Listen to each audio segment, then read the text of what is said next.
Hola, hola a todos, muchas gracias por la presentación y a ustedes por venir a estar un rato para aprender de un tema que en lo personal yo encuentro que es muy necesario que los judíos lo conozcamos, que los judíos sepamos, para que cuando alguien pregunte y ustedes pueda estar desinformado, ustedes sepan qué decirle y qué explicarle. Lo peor que podría pasar eh, como en memoria de las víctimas, es que ustedes no puedan explicar lo que pasó. ¿Ok? Como dijo el rabino también al principio, vamos a hacer la charla y al final de la charla hay un espacio para que ustedes puedan hacer las preguntas que quieran sobre este tema en particular o sobre el holocausto en general. Yo no tengo ningún problema en responder sus preguntas y sus inquietudes. Entonces, antes de entrar directamente a la charla, vamos a hacer una especie de experimento. Y yo les voy a contar un cuento, y este cuento yo lo inventé, no es real, por si acaso. Y tiene que ver con lo que estamos viendo acá en la pantalla. Esto que se ve acá se llama la pirámide del odio. Y si ustedes se fijan, esta pirámide en su base parte por estereotipo, prejuicio, discriminación, violencia, y al final llega al genocidio. Entonces, este cuento que yo inventé es el siguiente. Dos amigos, Pedro y Juan, van caminando por la carretera hacia el sur de Santiago en dirección a San Bernardo. Y Juan le dice a Pedro, mira, ¿qué son esas carpas que están ahí en la orilla? Con mucha ropa colgada y harta mugre alrededor. Y el amigo le contesta, ¿cómo tú no sabes? Esos son gitanos. Ah, estoy viendo que los gitanos son sucios porque está lleno de basura alrededor. Este es el primer paso en la base de la pirámide, un estereotipo. Para ese par de amigos, desde ese día en adelante, todos los gitanos son sucios. Pasó el tiempo y estos amigos se vuelven a encontrar y uno le dice al otro, mira, te cuento, mi tía tiene una vecina que vive en otro pueblo que le contó una amiga que los gitanos son todos ladrones.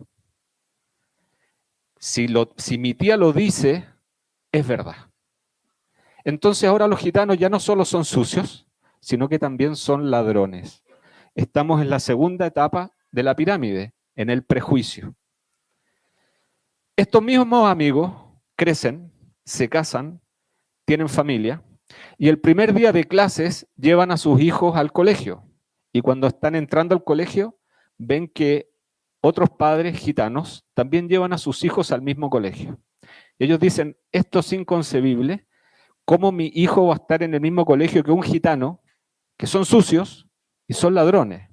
Por lo tanto, voy a ir a hablar con el director del colegio para que no los deje entrar a este colegio. Y esta es la tercera etapa, es la etapa de la discriminación. Pero bueno, como en Chile se supone aún, y espero que siga así, la educación es libre, cualquiera puede ir a cualquier colegio que desee. Estos niños entran igual al colegio.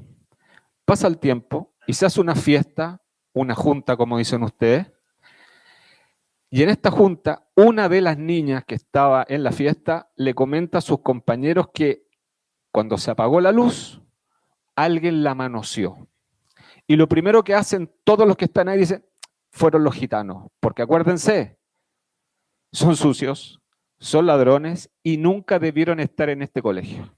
Por lo tanto, estamos en la cuarta etapa, la violencia, porque lo que van a hacer el resto es ir a pegarle a estos jóvenes gitanos. Pero como eso no es suficiente y el pueblo se entera de esto, el pueblo entero sale a la calle, toma a estos dos jóvenes gitanos y los golpea hasta matarlos. O sea, pasamos de la violencia al genocidio. Yo les dije que este es un cuento que yo inventé, no ha ocurrido, pero la pregunta que debemos hacernos es, ¿puede ocurrir? ¿Esto ya ocurrió? ¿Yo puedo hacer algo para evitarlo? Les voy a dejar estas reflexiones para el final de la charla.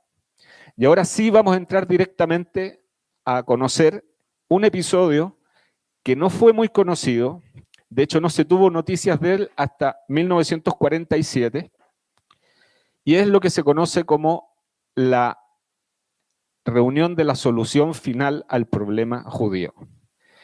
Entonces vamos a partir ahora directamente con la charla. Y nosotros hoy día podemos conversar de este tema gracias a esta persona que está acá, Robert Kepner. ¿Quién es Robert Kepner? Robert Kepner es un abogado judío que trabajaba en el Ministerio de Justicia alemán. Con la ascensión de los nazis al poder en 1934, él es expulsado de su trabajo, es echado por ser judío, y él se va de Alemania. Vuelve a Alemania una vez que termina la guerra, es reinstalado en su puesto en el departamento, en el Ministerio de Justicia, él había trabajado ahí, y él, revisando unos papeles, se entera de que había habido una reunión en un lugar cerca de Berlín, en donde se había planificado el exterminio de los judíos. Recaba información y encuentra un documento muy importante, que es el protocolo de Wannsee. ¿Ok? El protocolo de Wannsee vamos a verlo en detalle un poco más adelante, pero es un gajo de papeles, un librito, en donde está anotado todo lo que ocurrió en la reunión, todo lo que se discutió en la reunión, hasta el último detalle. Y no solo eso, sino que además está anotado cuántas personas asistieron, qué fue lo que bebieron, qué fue lo que comieron y hasta qué hora se quedaron. Y tienen que saber ustedes que la planificación total del exterminio de los judíos europeos duró exactamente 90 minutos, lo que dura un partido de fútbol. En 90 minutos, la suerte de los judíos europeos quedó sellada. Entonces, ya propiamente en la guerra, en 1941, el 22 de junio precisamente, ocurre algo muy significativo para la suerte de los judíos, digamos la mala suerte de los judíos. Hitler invade la Unión Soviética en lo que se llama la Operación Barbarroja. Y con esto Hitler se ganó un gran problema, no solamente el conflicto bélico con los soviéticos, sino que se hizo mano de un nuevo grupo de judíos. 1,5 millones de judíos soviéticos cayó en las manos de los alemanes. Y eso es un problema, porque hay algo que hacer con los judíos. Entonces, lo que se decide hacer es lo que se conoce como el holocausto de balas, que no es otra cosa que tomar a grupos de judíos, colocarlos frente a una zanja, dispararles, poner otro grupo, volver a dispararle hasta que se llene y taparla con tierra. Pero si ustedes esto lo analizan fríamente, esto es muy caro, porque para eliminar a una persona se necesita una bala, y una bala es un trabajo que hay que hacer y cuesta plata. Entonces, digámoslo fríamente, económicamente esto no era viable en el largo plazo. Pero así y todo, se habían ya en los primeros 2 meses asesinado alrededor de 300.000 judíos, que eran llevados desde las ciudades y los pueblos hacia el campo y eran fusilados por las tropas de la SS. Y los encargados principales de hacer esta operación era un grupo que en alemán se llamaban los Einsatzgruppen, que vendría a ser una traducción, porque esta palabra no existe en otro idioma, como grupos especiales de acción. Su única función era ir tras el ejército alemán, la Wehrmacht, y matar a los opositores políticos y a los judíos, sin ningún tipo de juicio ni nada, solamente se les tomaba y se les ejecutaba. Cada uno de estos grupos estaba compuesto por alrededor de entre 800 y 1.200 personas. Fíjense bien, yo estoy diciendo personas que se dedicaban a matar a otras personas, era su trabajo. Cada uno de estos grupos, como les dije, variaba entre 800 y 1.200 personas y estaba compuesto por voluntarios. Gente que se inscribía a las Waffen-SS, que era el grupo armado de las SS, específicamente para estar en estos grupos y poder participar de estas operaciones. Voluntarios. Y todos los que dirigían estos grupos, la primera etapa eran 4 grupos, las Einsatzgruppen A, B, C y D, los comandantes de estos grupos eran todos personas universitarias, con grados académicos. Entonces, ustedes tienen que tener en cuenta que personas con grado académico estaban a cargo de estos grupos de ejecución. ¿Quiénes eran estas personas? El comandante del grupo A era Paul Blobel, arquitecto, o sea, una persona con estudios superiores, que uno supone que donde se estudia en la universidad, no solamente se estudia, ustedes ya lo van a ver en unos años más, no solamente uno va a aprender un oficio o una carrera, sino que está la universalidad, se aprende de la moral, la ética, la justicia, se conversa con otros, se intercambian ideas. Bueno, este señor era arquitecto y era el comandante del Einsatzgruppen A. El que está al lado, Arthur Neve, era comandante de policía. Él había peleado en la Primera Guerra Mundial, había sido condecorado por, digamos, por la valentía en el ejército del Kaiser de la Primera Guerra Mundial, y él era el comandante del Einsatzgruppen II.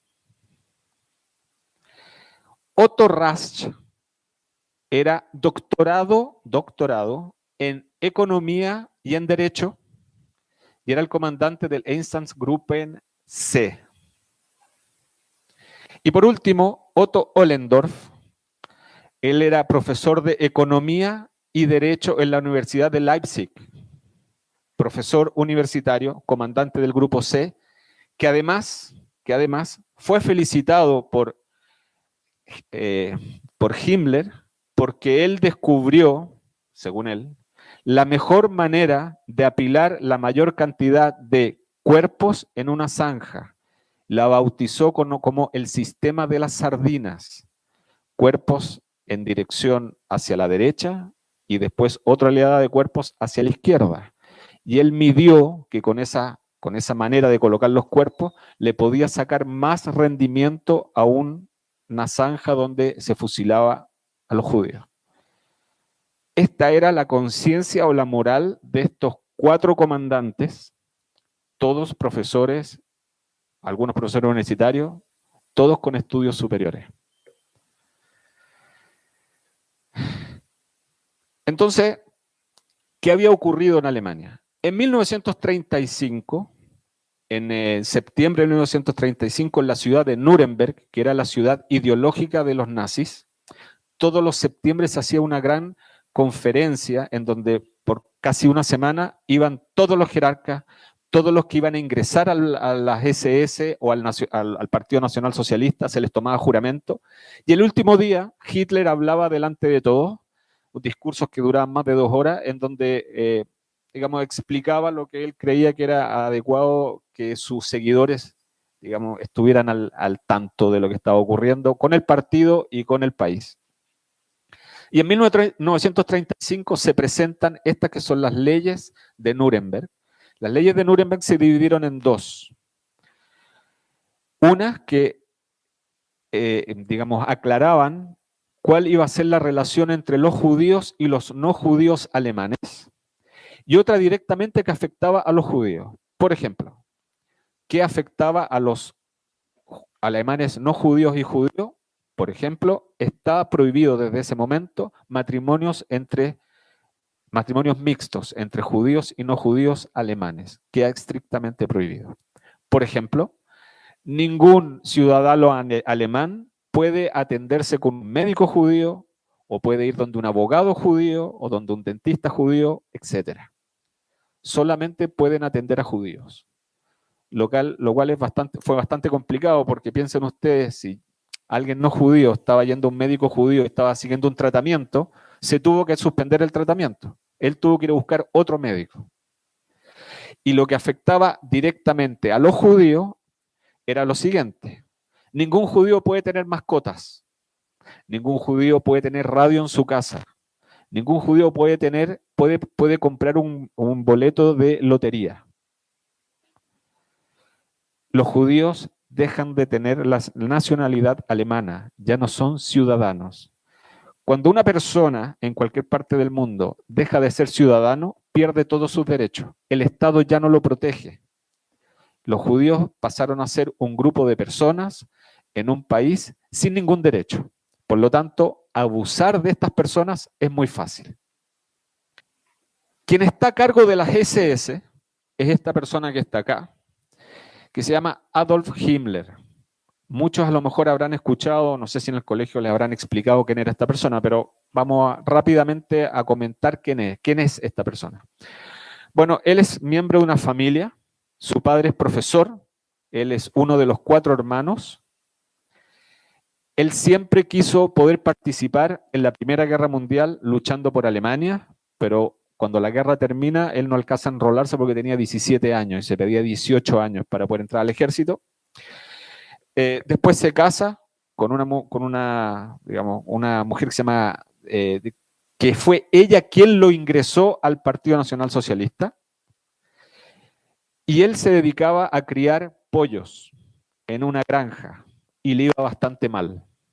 Entonces acá ustedes ven a una persona, de nuevo, común y corriente, que no tenía nada de extraordinaria, que llegó a ser el comandante de las SS, fue el jefe del sistema de seguridad del Reich, llegó a ser el segundo hombre en importancia del Reich, una persona que se dedicaba a criar pollos. Bueno, este señor, esta persona, en agosto de 1941, cuando los alemanes llevaban solo 2 meses en el frente del este, invadiendo la Unión Soviética, decide ir a Bielorrusia a ver qué pasaba con las Einsatzgruppen, porque habían reportes de que estos grupos de acción, como se les conocía, sus integrantes estaban sufriendo ataques de nervio y alcoholismo. Entonces él va a ver qué es lo que pasa. Y él pide que le hagan una demostración de cómo actuaban estos grupos, las Einsatzgruppen, y ponen frente a él a un grupo de judíos y son fusilados. Hay registros que dicen que Himmler se desmayó y otros dicen que incluso vomitó. Pero lo concreto es que él decide que lo que está sucediendo, y nótese bien porque esto está anotado, él dice, lo que están sufriendo mis chicos, sus tropas, él se refiere a sus soldados, no a las víctimas, es algo inconcebible. El sufrimiento que ellos están sufriendo, que ellos están teniendo por tomar estas acciones que son en beneficio del Reich, están socavando la moral de nuestras tropas. Por lo tanto, necesitamos buscar un sistema distinto para poder exterminar a este grupo de personas. Y este sistema distinto tiene que ser impersonal. Es muy difícil para una persona, y yo estoy seguro que si a cualquiera de ustedes yo les entrego un revólver y les digo dispárale a alguien, no van a ser capaces de hacerlo.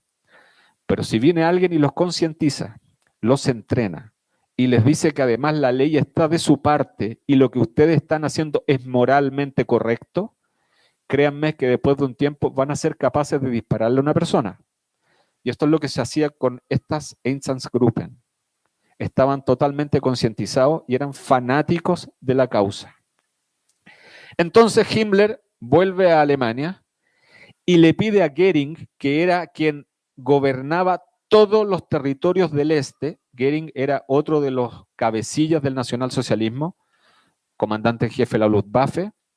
Le pide que por favor emita una orden ejecutiva, que es la que ustedes están viendo acá, firmada por él, en donde se le autoriza a Heydrich organizar el exterminio de los judíos del este. Este documento es muy importante porque este fue el documento principal en los juicios de Nuremberg que permitieron condenar a muerte a Hermann Göring, que evitó la horca suicidándose.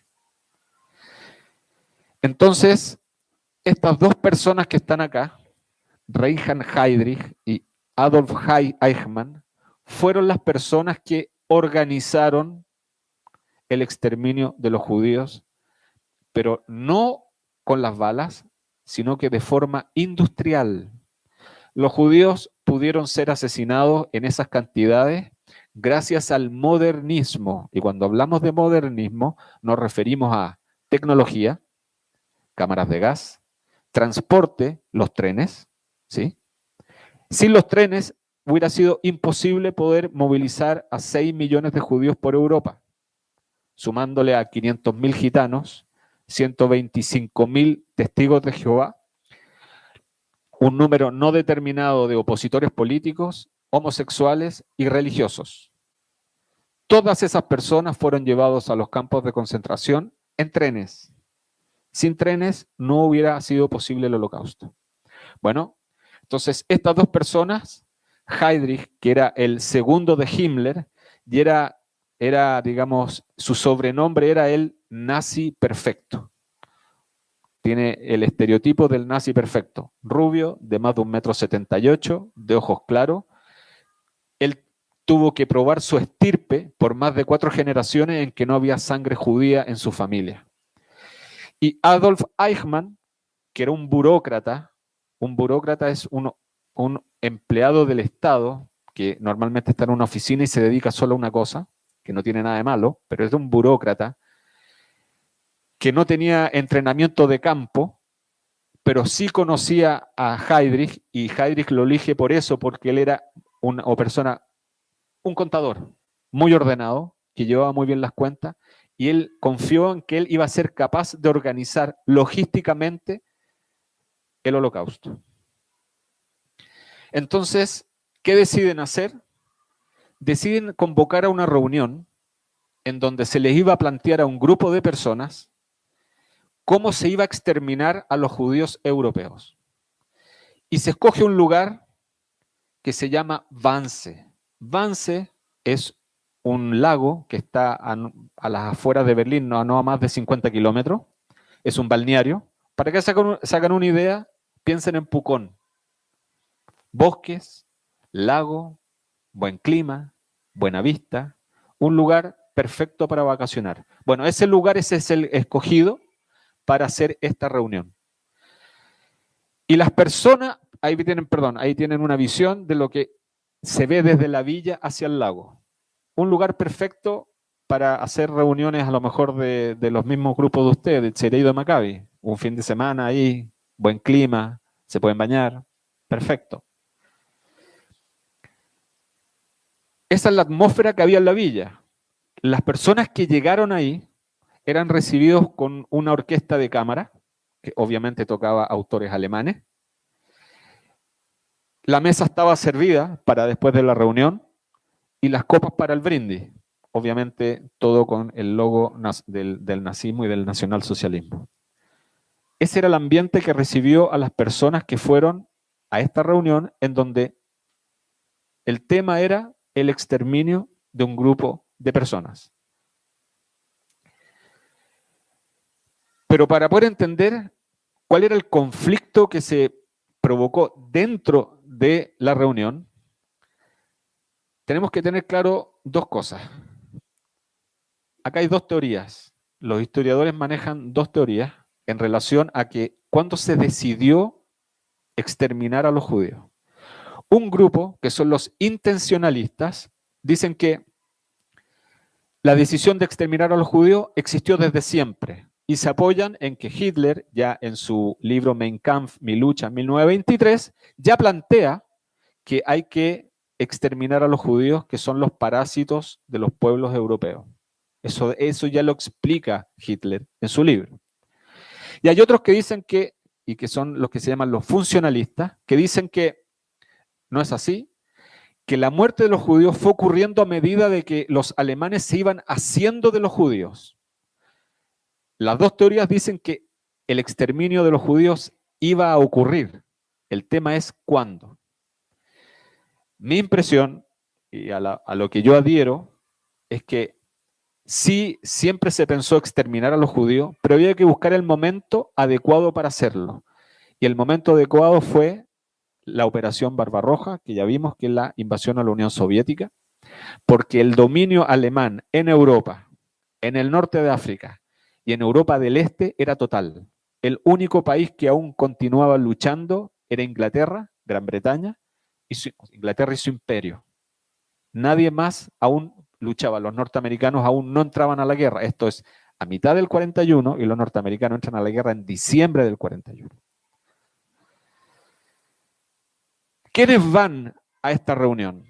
Estas 15 personas que están acá, a dos ya se las presenté, Heydrich y Eichmann. El resto son todas personas que tenían que ver con el frente del este. Acá no se invitó a nadie que tuviera cargo o que dirigiera algo en el occidente de Europa o en el occidente de la guerra. Solamente a quienes estaban en el este a cargo de territorio, de la economía, de la cultura, todo lo que tenían que ver con el este de la guerra, el frente oriental, fueron invitados. Y de los invitados, hay algunos que tenemos que destacar.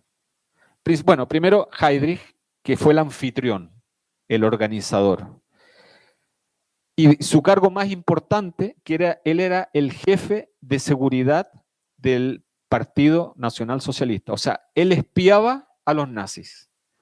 La información que él tenía era de todo el partido, de todos los integrantes del partido, junto con ser el gobernador de las provincias checas que fueron anexadas al Reich alemán, que son los Sudetes. Él era el gobernador de los Sudetes checos, que en ese momento dejaron de ser checos, y aparte era el segundo jefe de las SS.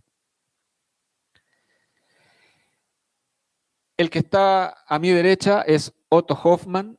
Él era encargado de los asentamientos en el este. Es muy importante esto que estoy diciendo para que después vean lo que se conversó en la reunión. Heinrich Müller, que era jefe de la sección 4 de la Gestapo. La sección 4 era la oficina de asuntos judíos. La sección 4, cada vez que ustedes escuchen hablar de la sección 4 del organigrama de las SS, era la oficina de asuntos judíos.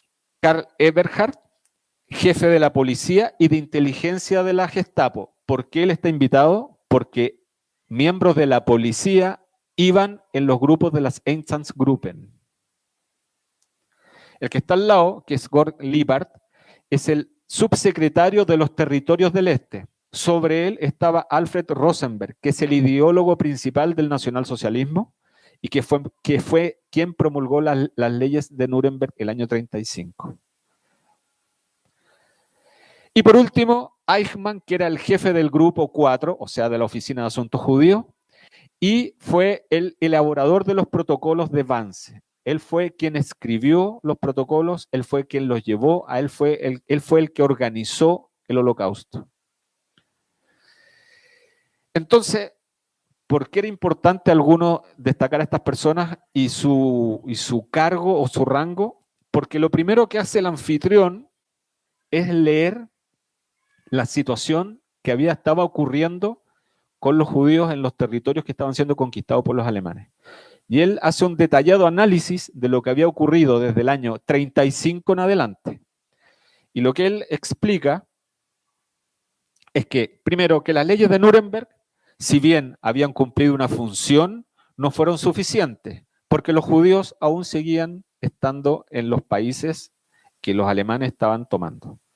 Después se explica que la segunda parte de lo que era el plan de los nazis con respecto a los judíos era la migración forzada, es decir, tomar a judíos de Alemania y llevarlos a los guetos de Francia, llevarlos a los guetos polacos principalmente y de Europa del Este, y tenerlos ahí, que los judíos murieran por inanición, por enfermedad o por alguna otra cosa, pero esto tampoco daba resultados inmediatos, porque no era rápido. Lo tercero que vuelve a explicar es que las diferencias entre judíos y arios no eran tan obvias como ellos pensaban, porque los nazis decían que los judíos eran una raza inferior, que tenían características distintas a los arios. Pero eso era tan ridículo porque yo les pregunto a ustedes, ¿ustedes pensarían en mí muy distinto a un alemán? Yo veo acá a muchos de ustedes que si los coloco al lado de un alemán o de un polaco, no hay diferencia. Los alemanes insistían en que los judíos somos una raza, y los judíos somos un pueblo. Entonces yo les preguntaría a quien dice que somos una raza, ¿cómo es posible que hayan judíos morenos, rubios, colorines, incluso negros, como los judíos etíopes? Si fuéramos una raza seríamos todos más o menos parecidos. O es más, si somos una raza, ¿cómo es posible que alguien que se convierta al judaísmo tendría que cambiar su raza? Yo no me explico cómo eso podría ser. Por lo tanto, los judíos somos un pueblo. Entonces, tampoco eso había solucionado el problema de cómo separar a los judíos. ¿Qué ocurre? Que también había otro tema muy importante a solucionar: matrimonios mixtos entre judíos y no judíos. ¿Qué pasa con los hijos de estos matrimonios? ¿Son realmente judíos? ¿Los podremos considerar puramente alemanes? ¿O es una nueva categoría de ciudadanos alemanes? Ese es otro problema que se creó antes de buscar una solución. Después, se había probado con la esterilización. Esterilizamos a todas las mujeres judías, no pueden tener más hijos, pero esto es carísimo y muy largo de hacer. Por lo tanto, no es viable. Por lo tanto, se decide que la única solución real al problema judío en Europa es lo que los alemanes llamaban la evacuación, porque los nazis ocupaban eufemismos, pero cuando se referían a evacuación es exterminio en el este. Y para poder lograr esto es que hacen esta reunión. Y lo que ocurre es que para hacerlo rápido, sin preguntas, como se dice hoy día, para que pase piola en la población y la población no se dé cuenta de lo que está pasando, esto tenemos que hacerlo de forma industrial, en lugares apartados, ¿sí? Con transportes donde no se vea quién va dentro de los trenes, porque es la única manera de poder hacerlo. Y como buen burócrata, Eichmann se acuerda de una situación que había ocurrido antes en Alemania, entre el año 39 y principios del 41, que es lo que se conoció como el plan de eutanasia. ¿Qué había pasado? Los nazis, como se supone que eran una raza superior, decidieron matar a todos los ciudadanos alemanes, sin importar su religión, que tuvieran trastornos mentales. ¿Y cómo lo hicieron? Con inyecciones y con gas. Y el gas que se ocupó fue el Action 4. Y esto terminó a principios del 41 porque los familiares de estas personas empezaron a preguntar dónde estaban sus hijos, esposas, esposos que habían sido internados en hospitales y que les llegaba una carta de vuelta diciendo que su familiar lamentablemente murió por gripe. En realidad los habían ejecutado. Entonces se terminó este programa, se guardó una carpeta con toda la información.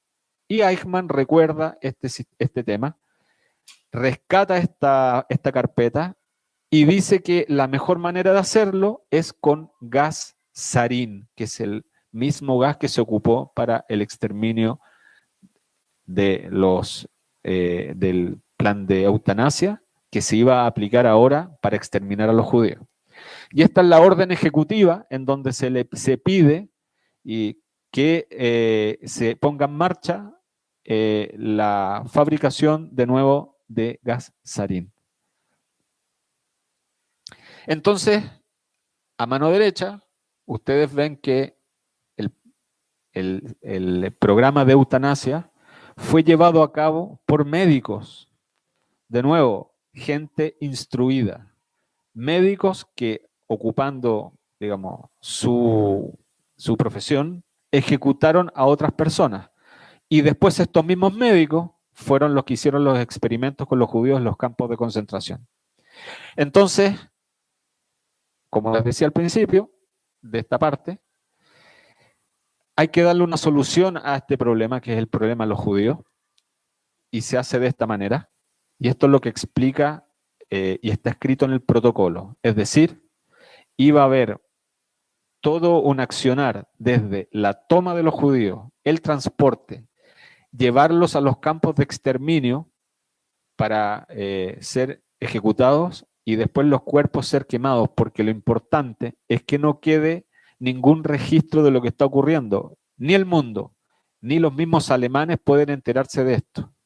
Esto siempre fue en secreto y por eso se ocupaban eufemismos. Como ya les expliqué, campos de trabajo eran los campos de concentración, evacuación al este es campos de exterminio y muchos otros, etcétera.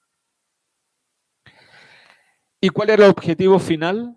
El objetivo final no eran solo 6 millones de judíos, sino, como dice ahí, 11 millones de judíos, que era la población censada antes de la guerra en toda Europa, de judíos que habitaban en el territorio europeo. La suma de todos los países daba alrededor de 11 millones, y ese era el objetivo. El objetivo no se alcanzó, porque la guerra terminó antes, no porque estas personas les haya bajado, digamos, como un golpe de moralidad. Y acá hay un detalle muy importante, no se nota muy bien en la pantalla, pero yo se los voy a decir. Pero si ustedes siguen la lista de los números, hay una parte como la sexta línea que está vacía. Y eso no es por un error. La razón es la siguiente. El país que está frente a esa línea vacía es Estonia. Y al momento de esta reunión, le llega un informe a los organizadores diciéndole que las Einsatzgruppen A, dirigidas por Blobel, que habían actuado detrás del ejército que iba hacia Leningrado, que pasó por los países bálticos, ya había exterminado en los primeros 2 meses de la guerra a todos los judíos estonios. Por lo tanto, Estonia era una zona de Judenfrei, libre de judíos. Y cuando se da esta noticia, en la mesa donde estaban estas 15 personas, se hace un brindis en honor a estas Einsatzgruppen que habían hecho este trabajo tan magníficamente al nivel de que ya no quedaban judíos en Estonia. Esta es una copia de los protocolos. El documento existe. Si ustedes alguna vez van a Alemania y van a Wannsee, que está cerca de Berlín, esta villa hoy día es un museo. Hay que decir que el dueño de la villa nunca le preguntaron si él quería prestar la villa, sino que solamente la tomaron. Él nunca estuvo de acuerdo en prestar la villa para esta reunión.